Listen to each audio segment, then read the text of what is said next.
First story is titled, Am I the a-hole for not taking my wife to the hospital? My wife has a playful personality. She'd tease/mock/laughs at me all the time. Everywhere. During dinner, in the bathroom, at work, when we're intimate, and in public too. No matter how serious the situation is, she'd always crack a joke to lighten up the mood. I found this both great and annoying, as certain situations require us to be serious. I quite frankly don't know the reason behind her behavior. My sister suggested that it might be a way for her to cope with past traumatic events like her brother's death.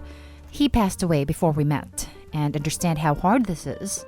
We have a 5-year-old who's pretty much like his mother. We gave him the nickname Clown because of how he's always laughing and telling jokes and dressing funny. We don't call him that in public though. She just gave birth to our second baby, and ever since she got pregnant, it got worse. Even worse in the past month. She's at home while I work long hours. Every other day, she'd call me during work to ask me something, then suddenly started freaking out telling me the water broke and I needed to get home fast. She's done it twice and recorded our call to listen to it with her sisters and laugh at my reaction. It made me look bad for lying to my employer and telling him my wife went into labor twice. I'd come up with excuses telling him that there was a mistake or something but never tell him my wife lied for the lulz. Saturday, I was out working and meeting up with some clients in an area 2 hours away from home. It's a project we've been working on and the 2 clients wanted to see it. Suddenly, my phone started ringing. It was my wife. I looked at it and thought that she was at it again and tried to be funny telling me she went into labor. I put my phone on silent. Then I got a text from her telling me that I needed to get home to take her to the hospital, but I just quickly replied telling her to stop. This wasn't a time for messing around, I had a lot of work, and driving 2 hours just to find she was just kidding was not okay. But in about 30 minutes, I got a call from her sister calling me names for ignoring my wife's calls, and that she ended up driving her to the hospital herself. I was shocked. I left work and drove more than 2 hours to get to the hospital. My wife saw me and cussing me out and telling me to get out. I wasn't allowed in the delivery room. And her mother insulted me, asking me how I could leave my wife home alone and not answer her calls. I felt awful already. I wasn't allowed to see our baby until 10. The entire family called me neglectful a-hole and said I deserved what I got. My parents said I was in the wrong, although I explained that I didn't know. My wife keeps saying I had no right to complain about not being in the delivery room after I ignored her like that and made her feel helpless. Now for the top comments. Not the a-hole. Buy her the story The Boy Who Cried Wolf for her to read to the new baby. Maybe the baby can read to her instead. Given how childish Opie's wife is being, are we sure she's past first grade? Not the a-hole. Your wife doesn't have a playful personality. She's a bully, and an a-hole who uses your emotional state and lies to you for her own amusement. I like this, yes, not the a-hole, and you nailed this person correctly. Hard not the a-hole. Jesus Christ, this is the story of the boy who cried wolf. Or the woman who cried baby, I guess?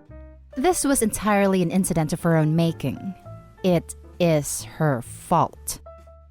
Yet, Opie is the one dealing with all the consequences once again.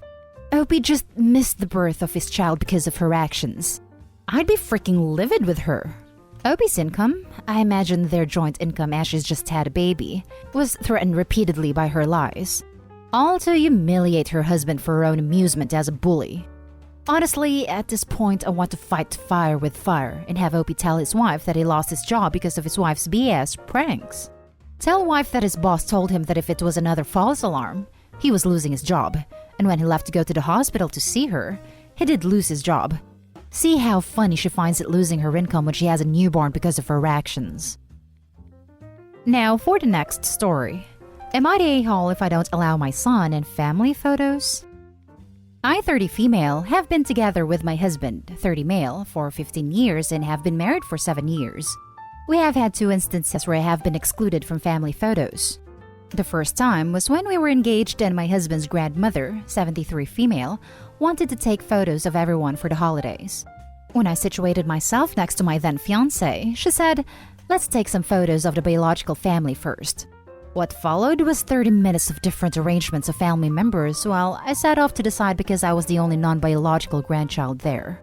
They took iterations that included spouses of aunts and uncles. They took a few photos with me at the end, but everyone was exhausted, so they didn't come out good. The photos that are on display at the grandmother's house are the photos without me in them. When I expressed my frustration to my husband, he explained that his family wanted to ensure they got some sets of the real family first. His words. I explained how hurt I was to be excluded, and he said that it would not be an issue again because we were going to be married. I took this as a sufficient answer and dropped it. Flash forward to summer of 2019. My husband and I had been married for 5 years and were trying to conceive. We went on a trip with the whole family. They set up a legacy photo shoot. I brought up my fears of a repeat of last time to my husband, but he assured me that things were different now. We were married, we were trying to start a family. I was a member of the family. We took a bunch of photos and I was included in the applicable groups. They took the classic arrangements. Grandparents with grandkids, grandparents with aunts/uncles and grandkids, grandparents with only their birthed children, aunts/uncle generation, but no iterations where the spouses were left out if their kids were involved. When Grandma checked the photos, she said, "Let's try a few with just the biological grandkids." I began tearing up and said, "You mean without me?" My husband pulled me aside and explained that it was only going to be for a few pictures, and asked me why I was ruining the photo shoot that was going so well. After arguing for a few minutes, I conceded and walked away. Since then, his grandmother has displayed photos from that trip and I am in none of them. Also, since then, my husband and I have had a son, one male. I have told my husband that in the future we will have two choices. Either he tells his family that I'm staying in all of the pictures, or I leave and my son is also not in them either. My husband says that this isn't fair and causes him to have an uncomfortable conversation with his grandmother. Am I the a-hole here for not allowing my son to be in a family photo that I am obviously not welcome in? Now for the top comments. You're the a-hole. We took a bunch of photos and I was included in the applicable groups. The other spouses included were the aunts/uncle generation.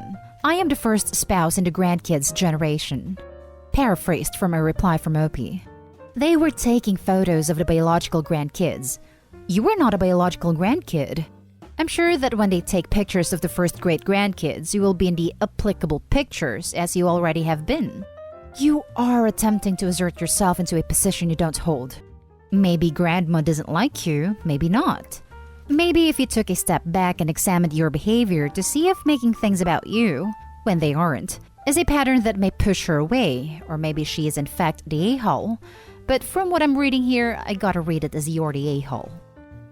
This is an excellent reply. I agree, you're the a-hole. The people who are voting not the a-hole are not realizing that Opie wants to be included in photos because of their age, and not because of their position in the family, which is what the grandmother seems to be doing. You're the a-hole. You are literally throwing a temper tantrum that an old lady wants photos of her grandkids, but not you because you aren't her grandkid. So freaking what?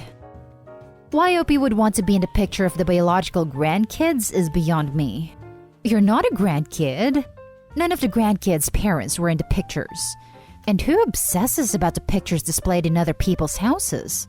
Who cares that much? Some old bat didn't include you in the pictures, and what? The next story is titled, Am I the a-hole for not letting my in-laws into our home because that's what brother-in-law wanted? My brother-in-law, Jason, is 20 and 2 years ago he was in an accident that left him paralyzed. He's bound to a wheelchair and barely has any hand mobility, so he needs help with pretty much everything. My wife's parents were hit hard by this and struggled with the pressure of taking care of him. Even though he receives benefits and compensation, in-laws couldn't handle all the doctor's appointments, physical therapy sessions, and constantly caring for him. In the end, Jason came to live with us. Her parents claimed they just needed a few weeks to take a break from caring for him. A few weeks turned into months until he stayed with us permanently. There was a lot of conflict over this. We couldn't believe they just stopped coming to see him altogether, when he was already in a dark place and adjusting to these permanent life changes. We didn't speak with them for a long time. It was difficult to adjust at first, but we're glad he's here with us. Before COVID, we had a care provider stay with him while we were at work, but now that we're home majority of the time, we just take turns. He and I have gotten very close, so we've had many talks about his feelings. I know how hard this is for him and how much it hurt when my in-laws pulled out of his life.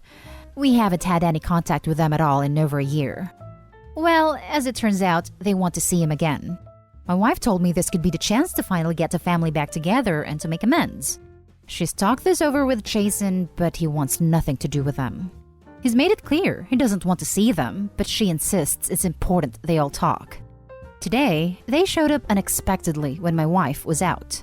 Jason was in the other room, and apparently they arranged this meeting today with my wife, but got there earlier than the agreed time. They just wanted to have a sit down with Jason, but I didn't let them set foot in the house. Honestly, my anger got the best of me, and I shut the door on them when they wouldn't leave.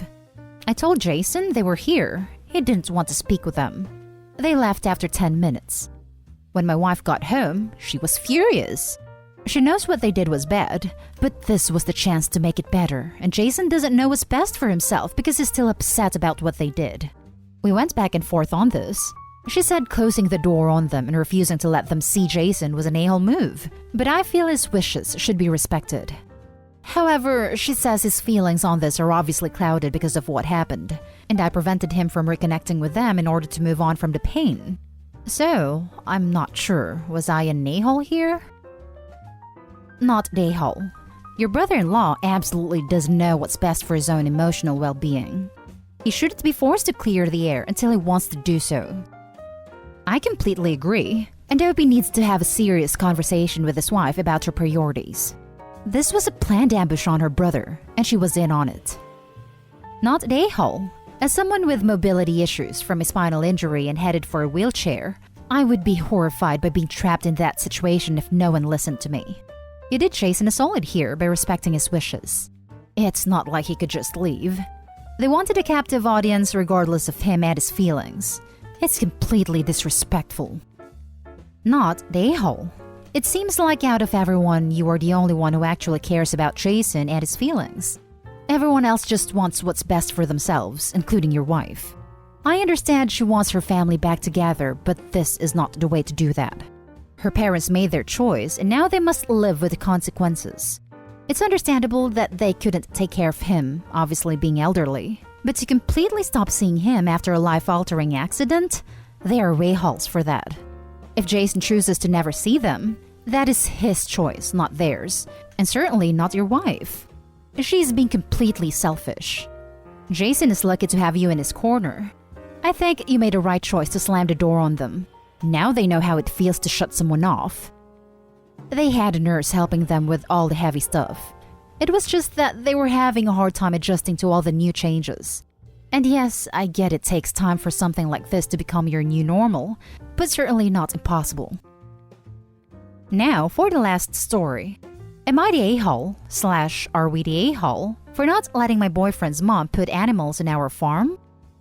I'm 20 female and my boyfriend is 21 male. We have been dating for over 2 years. Back in late 2019, we started renting a house together and the house happened to have a small farm. We didn't use the farm at first, but eventually we cleaned it up and put some sheep on there and we have a sheepdog as well. My boyfriend's mom is in love with the idea of farming. However, their house doesn't have the capabilities to do that, but she often comes and visits our farm. When we got our sheep, she was going to buy a couple herself and keep up there, which we didn't really want to happen, but it never came to an actual idea, so it wasn't an issue. We got a calf a couple months ago and I fell in love with it. We bottle-fed it and raised it. However, it unfortunately passed away a few weeks ago from unknown causes. My boyfriend's mom bottle-fed it a few times as well. The other day, my boyfriend's mom was over here and asked if we would ever get another one. We told her possibly when it's a bit warmer, and one that was already off the bottle. She said, "Well, how about you all get one and I get one?" We told her we didn't really want to do that because a calf can be a lot of work and expensive, so we just wanted one.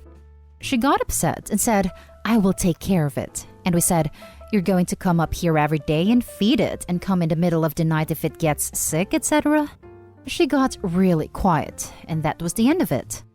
My boyfriend's dad messaged us a couple days later and said his mom was really upset about it because she wanted a farm. He also said, "You were willing to let her get a sheep, why not a calf?" Sheep are not as much work as cows, and we never really let her get a sheep. That's fine. But this is our farm that we take care of. She wouldn't be the one taking care of her calf. It would more often be us unless she was up here, and we really don't want her up here every day even if she was willing to do that. Which she's not. My boyfriend is with me on this completely as he knows he would be taking care of whatever his mom gets. Are we the a-holes here?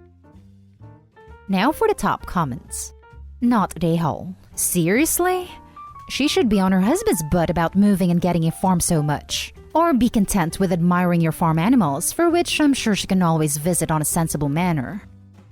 Yeah, she clearly doesn't understand the pain of caring for these animals. Best if she buys her own farm and leave Vopi the hell alone. Not the a-hole. Livestock require care. Fencing, hay production or purchase, dewormer, counted every day so you can't find one if it's missing, grain purchases, salt and mineral blocks, and so much more. You don't just go, I want a fluffy that someone else takes care of, unless you are paying board at the boarding facility, and that is usually pretty exclusive to horses and also usually $300 plus a month. She wants a farm. Her and her husband needs to figure out the move necessary, as in move to a farm, and do the work themselves. Not the a-hole in the context that she's being entitled and has no right to demand anything from you guys. But you can't just get a calf. It will be so lonely. Cattle are really social creatures, and no amount of human interaction will replace another bovine for company. Getting two would be much kinder to them, and if your boyfriend's mother is willing to pay for one and split costs with you, it might not be a terrible idea. Plus, it's a backup if you guys are out of town for whatever reason. The only reason we had our last calf is because it fell into our laps because it was a neighbor's and its mother rejected it. We have thought about getting two for ourselves, just not her having one. It would essentially be taking our resources, and if she were to sell it, then she would keep the profit when it has been our money keeping it going. And that's the end of this video, folks. As always, leave a comment and hit like and subscribe. And if you want more of this content, turn your notification on to get updated on the latest videos. And I'll catch you in the next one. Stay safe.